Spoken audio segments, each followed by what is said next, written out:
ওখানেই আছি। আরে ও শিট, আমার এত দামি ফোনটা পটের মধ্যে পড়ে গেল। আমি এখন এখান থেকে ফোনটা কিভাবে উঠাবো? প্লিজ হেল্প, কেউ আমাকে হেল্প করেন না। এই যে আন্টি, দেখুন না আমার ফোন ওর মধ্যে পড়ে গেছে।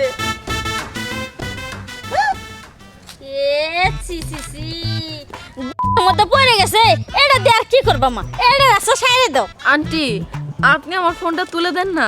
এটা তুমি কেমন কথা কইলা? হ্যাঁ, তোমার মোবাইল পড়ছে এর মধ্যে, এই মোবাইল আমি তুলে দিমু? আমার খায় না কোনো কাম নাই। হ্যাঁ, আমি তুলাবাম না। প্লিজ আন্টি, না করবেন না। আপনি আমার ফোনটা আমাকে তুলে দেন, বিনিময়ে আমি আপনাকে খুশি হয়ে 500 টাকা দিব। আমার তো খায় না কোনো কাম নাই, 500 টাকা নাই গে আমি মোদা দিম না। যদি 1000 টাকা দাও তাহলে চিন্তা ভাবনা করে দেখতে পারি। 1000 টাকা? আচ্ছা ঠিক আছে, আমি আপনাকে 1000 টাকাই দিব, তবুও আমার ফোনটা তুলে দেন। ঠিক কইছো তো, হাসা করে কও কিন্তু। হ্যাঁ হ্যাঁ দিব, আপনি ফোনটা তুলেন, তুলে সুন্দর করে মুছে দেন। আচ্ছা দিতাছি।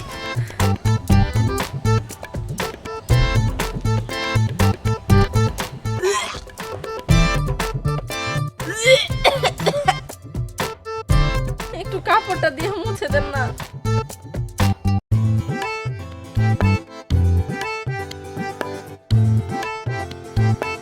এই নাও তোমার মোবাইলটা, আমি সুন্দর করে মুছে দিছি। এখন আমার টাকা দাও, আমি যাই, আমার মেলা কাম আছে।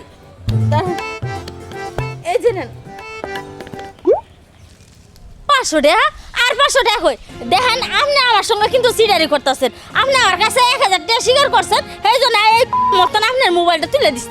আপনি আমার টাকা দেন, আরো 500 টাকা দেন। আসলে আমার কাছে এই 500 টাকার উপরে কোনো টাকা নেই, আর তাছাড়া 1000 টাকায় যদি আমি রাজি না হতাম তাহলে আপনি এই ভেতর থেকে আমার ফোনটাও তুলে দিতেন না। এই যে দেখেন, আমি এত কিছু বুঝি না। আপনি আমার কাছে 1000 টাকা স্বীকার করছেন, 1000 টাকাই দেন। আরে এই দেখুন না ভাই, আমার এই এত সুন্দর ফোনটা, এত দামি একটা ফোন মধ্যে পড়ে গেছিল।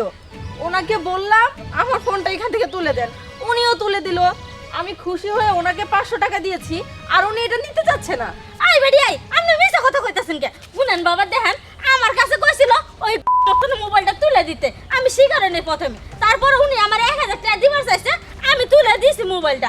এখন আমার 500 টাকা দিয়ে বিদায় করে দিবার চাইতেছে। আরে ঠিকই তো বলছে, আপনি ওনারা বলছেন যে 1000 টাকা আপনি দিবেন, সেই ক্ষেত্রে তো আপনাকে 1000 টাকা দিতেই হবে। আপনি কমিটমেন্ট দিচ্ছেন, সেই জন্যই তো উনি কাজটা করছে, তাই না? আপনি ওনাকে 500 টাকা কেন দিচ্ছেন? দেন, ওনাকে 1000 টাকা দিয়ে দেন তো। আরে আজব তো, আপনি কেমন পুরুষ? এইখানে একটি সুন্দরী মেয়ে বিপদে পড়েছে, আপনি তার পক্ষ নিয়ে কথা না বলে আপনি এই বুড়ি মহিলার পক্ষ নিয়ে কথা বলছেন। আরে আজব তো, আপনি সুন্দরী তাতে কি হয়েছে? তাই বলে কি আমি আপনার পক্ষ নিয়ে কথা বলবো? এখানে ন্যায় অন্যায়ের একটা বিষয় আছে না? আপনি যেহেতু কমিটমেন্ট দিচ্ছেন 1000 টাকা দিবেন, ওনাকে 1000 টাকা দিয়ে দেন। অসম্ভব, আমি যখন বলেছি দিব না মানে দিবই না, এই 500 টাকাই ওনাকে নিতে হবে। আচ্ছা আচ্ছা ঠিক আছে, 500 টাকাই নিব। তবে হ্যাঁ, এই সমস্যার সমাধান আমার কাছে আছে। দেখি আপনার ফোনটা, দেখি এই ফোনটা প্রথমে কোথায় ছিল? এই মধ্যে। আচ্ছা ঠিক আছে, এই রইল আপনার ফোন। ঠিক আছে, এখন আপনি নিজে তুলে নেন। আর হ্যাঁ চাচি, আপনি যে প্রথমে তুলছিলেন না ফোনটা, সেই জন্য 500 টাকা আপনার হাতে যান। হ্যাঁ, ভালো হইছে। তুলে নেন, নিজে তুলে নেন। আরে এটা কি করলেন? বিচার হইছে।